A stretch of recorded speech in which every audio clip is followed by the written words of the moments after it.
Hello students, welcome back. हमारी जो last video हमने की थी ऑफ चैप्टर 8 उसमें हम लोगों ने किया था अबाउट द कैंसर। सो इस वीडियो में हम लोग देखेंगे सिर्फ ट्रीटमेंट ऑफ कैंसर कि कैंसर को जो है कैसे ट्रीट किया जाता है। ठीक है, तो इसमें मेन पॉइंट क्या है कि जैसे मैंने आपको पहले बताया कि ये एक सिंगल डिजीज़ तो नहीं है, बिकॉज़ ये बहुत वाइडली स्प्रेड हो जाते हैं, यानी कि एक से दूसरे ऑर्गन को जो है ये मिक्स आउट कर लेती है, अपने साथ जो है ले लेती है।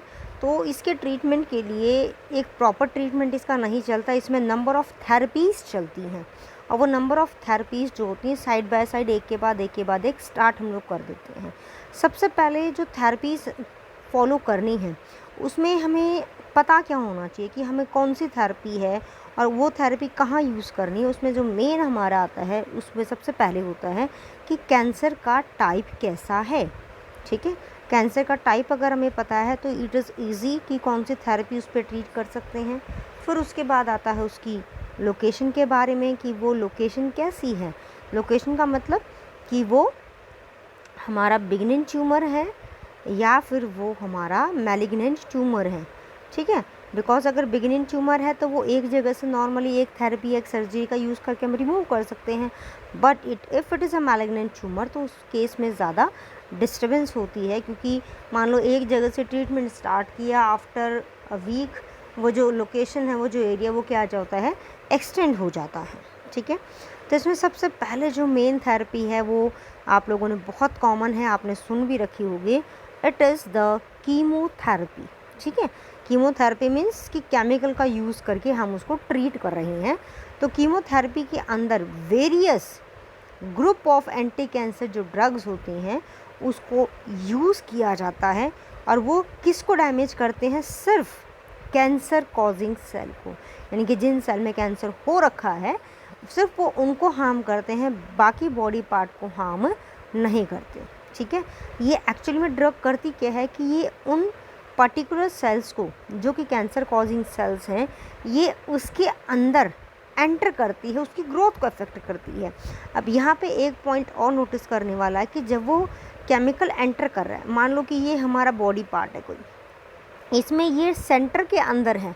ठीक है, मान लो लीवर का पार्ट हम लोग ले लेते हैं और लीवर में सेंटर में कैंसर है, तो जो मेडिसिन हम लोग इसके थ्रू ट्रांसफ़र करते हैं वो पूरे लीवर में जा रही है, तो जो कैंसर कॉजिंग सेल है उनको तो वो डैमेज करेगा ही करेगा, साथ में सराउंडिंग सेल्स को भी क्या कर देता है, वो डैमेज कर देता है। इसलिए आप लोगों ने कई बार देखा होगा कि जिन पर्सन का कैंसर का ट्रीटमेंट चलता है, after some time when we see them, तो उसमें क्या होता है, बेसिकली वो जो पर्सन्स होते हैं उनकी बॉडी के हेयर लॉस होता है और जो हीमोग्लोबिन का लेवल होता है वो बहुत ही कम हो जाता है।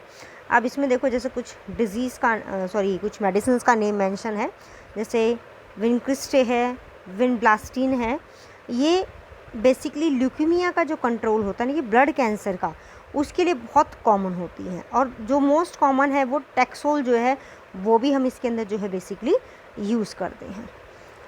उसके बाद नेक्स्ट आती है रेडियोथेरेपी। रेडियोथेरेपी जो है ये अलोंग विद कीमोथेरेपी भी यूज़ होती है। इसका बेसिक प्रिंसिपल क्या होता है कि इसके अंदर जो कैंसर कॉजिंग सेल्स हैं उनके ऊपर बम्बार्डिंग बहुत सारे एक्सरेज जो होते हैं बंच में उसके ऊपर फेंक दिए जाते हैं। जैसे आप लोगों ने 9th स्टैंडर्ड में किया था एक गोल्ड फॉइल एक्सपेरिमेंट, ठीक वैसे ही बहुत सारे एक्सरेज के जो पार्ट्स हैं वो इसके ऊपर फेंक दिए जाते हैं और ये डैमेज कर देता है ट्यूमर सेल के डीएनए को, but produce the minimum damage to the surrounding normal cell. इसके अंदर सराउंडिंग सेल की डैमेज क्या होती है, बिल्कुल लेस होती है। उसके बाद आता है भाई सर्जरी 99% सक्सेसफुल होती है किसके अंदर, हमारे बिगिनिंग ट्यूमर के अंदर। रीज़न क्या है कि ये एक लोकेशन पर लोकेटेड है।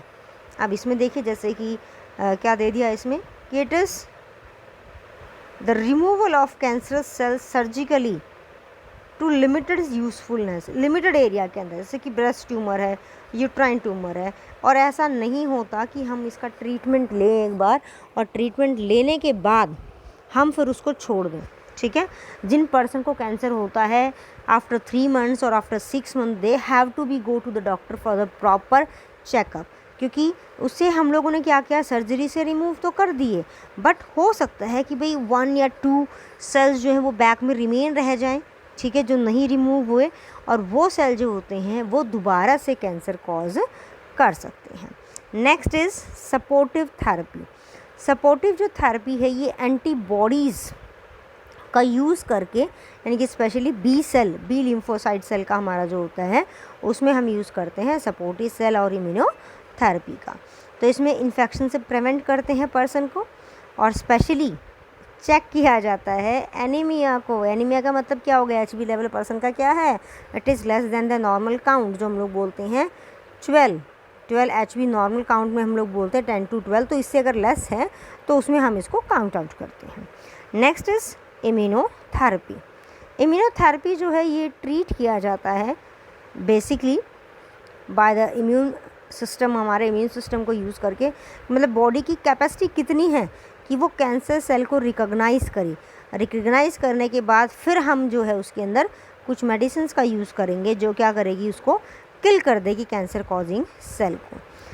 बेसिकली ये या तो इंजेक्शन के फॉर्म में बॉडी में इंट्रोड्यूस करवाई जाती है, या फिर इसको जो है इंटरनली जो हमारी वेन्स हैं उसके अंदर इसको इंजेक्ट करवाया जाता है।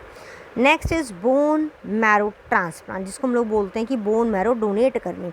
अब बोन मैरो ट्रांसप्लांटेशन में सबसे मेन जो देखा जाता है, ठीक है, वो होता है क्या कि जिस पर्सन की हम बोन मैरो ट्रांसफ़र कर रहे हैं, या उसके जो हम लोग बोन मैरो सेल के कुछ स्टेम सेल्स को ट्रांसफ़र करके दूसरे की बॉडी की बोन मैरो में डालते हैं ताकि उसकी बॉडी क्या कर सके, RBC सेल प्रोड्यूस कर सके।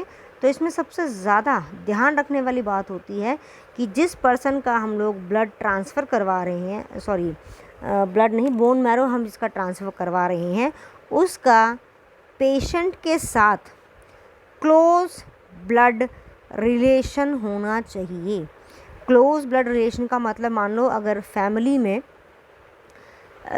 सन को हो जाता है, ठीक है, तो सन जो है ये किस किस से, इसकी बॉडी में किस किस की बोन मैरो ट्रांसफ़र हो सकती है, इसकी जो सिस्टर है उसकी ट्रांसफ़र हो सकती है, इसका अगर कोई ब्रदर है तो उसकी भी ट्रांसफ़र हो सकती है, एंड इन सम केसेस मान लो वो सिंगल चाइल्ड है तो दोनों का ट्रांसफ़र इसमें है ही नहीं। सिंगल चाइल्ड मतलब ना सिस्टर है ना ब्रदर है, तो इस केसेस के अंदर मदर या फादर का हम बोन मैरो यूज़ करते हैं। बट जितना ज़्यादा सक्सेसफुल जो है सिस्टर और ब्रदर का होता है, उतना ज़्यादा सक्सेसफुल मदर या फादर का ब्लड ट्रांसफ्यूज़न का नहीं होता। उसके बाद देखिए इसमें और होता क्या है एक्चुअली बोन मैरो ट्रांसप्लांटेशन में।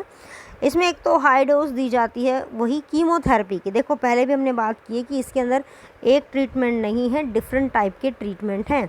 तो कीमोथेरेपी या रेडिएशन थेरेपी का दोनों का यूज़ कर सकते हैं, एक का यूज़ कर सकते हैं। और जो बोन मैरो के सेल जिनके अंदर एबिलिटी नहीं है ब्लड सेल प्रोड्यूस करने की, उसको डिस्ट्रॉय कर दिया जाता है। और डिस्ट्रॉय करके फिर ट्रांसप्लांट का मतलब दूसरी बॉडी में से बोन मैरो लेके हम पुराने वाली बोन मैरो है जिस पर जो पर्सन सफ़र कर रहा है कैंसर से, उसकी बॉडी के साथ उसको रिप्लेस करवा देते हैं, ठीक है। नेक्स्ट हमारी आती है हार्मोन थेरेपी। हार्मोन थेरेपी जो होती है ये बेसिकली जो एरियाज़ हैं जहाँ पे हमारे ग्लैंड प्रोड्यूस कर रहे हैं, जो एंजाइम जो हार्मोन रिलीज़ कर रहे हैं, जैसे कि हमने किया टेस्टिकुलर वाला पार्ट किया हमने कि टेस्टिस में है, प्रोस्टेट ग्लैंड का है, ठीक है। इसके अलावा ब्रेस्ट कैंसर है क्योंकि ब्रेस्ट के अंदर क्या हमारे क्या है मिल्क प्रोड्यूसिंग ग्लैंड उसके अंदर प्रेजेंट है, तो उनके लिए ये ट्रीटमेंट सक्सेसफुल होता है। इसमें क्या करते हैं कि ये भी बेसिकली क्या करेंगे, इनहिबिट करेंगे और जो पाथवे है इसमें उस हार्मोन का पाथवे ब्लॉक कर देते हैं। कॉमन एग्जांपल जो है इसका वो हमारा आ जाएगा कि ये हार्मोन सेंसिटिव होता है ट्यूमर, जैसे कि ब्रेस्ट कैंसर और प्रोस्टेट ग्लैंड का हमारा जो कैंसर है वो इसके अंदर हो जाएगा। अब इसमें होता क्या है कि हम लोग किसको ब्लॉक करेंगे, कौन से हार्मोन को पाथवे को ब्लॉक करेंगे, या तो हम एस्ट्रोजन को क्योंकि फीमेल के अंदर है, और टेस्टोस्टेरोन क्योंकि ये मेल का है। तो दोनों का, ब्रेस्ट के लिए हम लोग एस्ट्रोजन का यूज़ कर सकते हैं और प्रोस्टेट ग्लैंड के लिए टेस्टोस्टेरोन का हम लोग जो है बेसिकली यूज़ करते हैं। इसके अलावा इसमें और क्या करते हैं कि जो हार्मोन है उनकी पर्टिकुलर थेरेपीज़ जो होती हैं वो भी प्रोवाइड की जाती हैं, यानी कि जो हार्मोन का लेवल कम हो रखा है उसके एंटी स्टीरॉयड नेचर के हार्मोन्स जो होते हैं बॉडी के अंदर इंट्रोड्यूस करवाए जाते हैं। उसके बाद नेक्स्ट है भाई हमारा नॉट द लीस्ट एनाइसोजेनेसिस इनहिबिटर। इसके अंदर क्या करते हैं कि जो ब्लड वेसल्स हैं यानी कि मोनोक्लोनल जो बॉडीज़ होती हैं वो ब्लड के अंदर हैं, तो उनका यूज़ करके हम कैंसर का ट्रीटमेंट करवाते हैं। इसमें देखिए जैसे एक नेम यहाँ पे गिवन है आपका बिवासिजुमैब, ये यूज़ किया जाता है इस पर्टिकुलर प्रोसेस में इनहिबिट करने के लिए, यानी कि उसकी ग्रोथ को स्टॉप करने के लिए। तो ये टोटल था आपका किसके बारे में, about the therapies about the treatment of cancer. So meet you in next video, till then bye my dear students.